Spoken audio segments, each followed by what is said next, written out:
ఇంట్లో భార్య భర్తలకు ఎప్పుడు గొడవే. అనవసరంగా నిన్ను పెళ్లి చేసుకున్నాను, నువ్వు ఎప్పటికీ మారవు. నువ్వు ఆపు, అంతా నీ తప్పే. కోడలు మామగారి దగ్గర చయ్యా, మీ కొడుకుతో నేను కాపురం చేయలేను, నాకు విడాకులు కావాలి. 3 పిల్లలను కని పెంచాను. ఆ ఫస్ట్ రోజు నుండి ఈ రోజు వరకు అదే గొడవలు, నెమ్మది లేదు ఇంట్లో, సమాధానం లేదు. నేను ఇంట్లో ఉండను.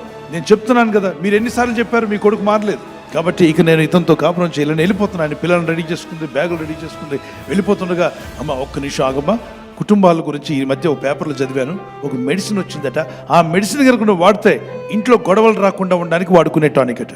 గొడవ పడే కుటుంబాల్లో గొడవలు పోతాయంట. ఒక వారం రోజులు వాడిన తర్వాత బాగుంటే ఓకే ఉండు, బాగాలేకపోతే వెళ్ళిపోదు. కానీ ఒక మెడిసిన్ తీసుకొచ్చాడు. సో ఎప్పుడు వేసుకోవాలంటే ఉదయం లేచి 5 AM వేసుకోవాలి, అలాగే సాయంకాలం కూడా 5 PM వేసుకోవాలి.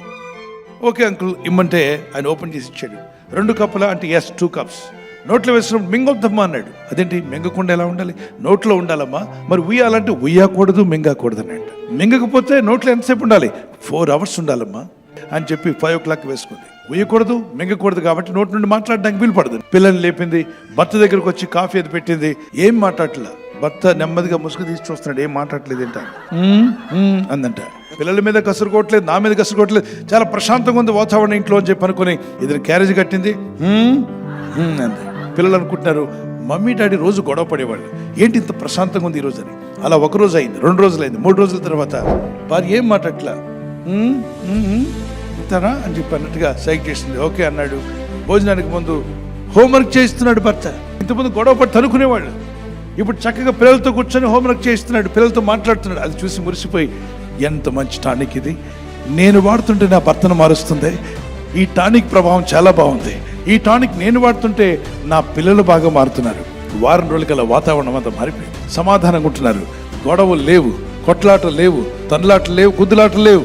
వారం రోజుల తర్వాత అడిగిందట, మామయ్య గారు ఎక్కడి నుంచి తెచ్చారు ఈ టానిక్, అసలు ఏ కంపెనీ వారు రీసెర్చ్లో దీన్ని కనిపెట్టారో చెప్పండి అంటే, ఏమి లేదు తల్లి, ఆ రీసెర్చ్ అంతా నాదేనే అన్నాడట.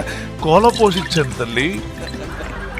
అవునా, అది నిజమైన టానిక్ కాదమ్మా, నీ నోటిని అదుపు చేసుకుంటే నీ భర్త మారాడు, నీ పిల్లల్లో కూడా మార్పు వచ్చింది. నువ్వు నోరు జారుతావు, ఆయన చేయి జారుతుంది. తన నోటిని పెదవులను కాచుకున్నవాడు శ్రమల నుండి తను కాపాడుకుంటాడు. మీ నోటి మాటలు బట్టి చాలా చాలా విషయాలు కోల్పోతూ ఉంటాం. కాబట్టి మన నోటిని ఎప్పుడు కాపాడుకోవడం మంచిది. నీ నోరు మంచిదైతే ఊరు మంచిది. మృదువైన మాటలు క్రోధాన్ని కూడా చల్లారుస్తాయి. మృదువుగా మాట్లాడండి, ప్రేమగా మాట్లాడండి. అలాగే భర్త ప్రేమను చూపించే వ్యక్తిగా ఉండాలి. భార్య ఎలా ఉండాలంటే భర్తకు లోబడే వ్యక్తి, ఆయన మాట గౌరవిస్తే చాలు. సో ప్రేమ కలిగిన మాటలు మీరు మాట్లాడుకోండి. మీ ఫ్రెండ్స్ స్నేహితులందరికీ షేర్ చేయండి, లైక్ చేయడం మర్చిపోకండి, సబ్స్క్రైబ్ చేయండి, చేయని వారితో కూడా చెప్పి చేయించండి.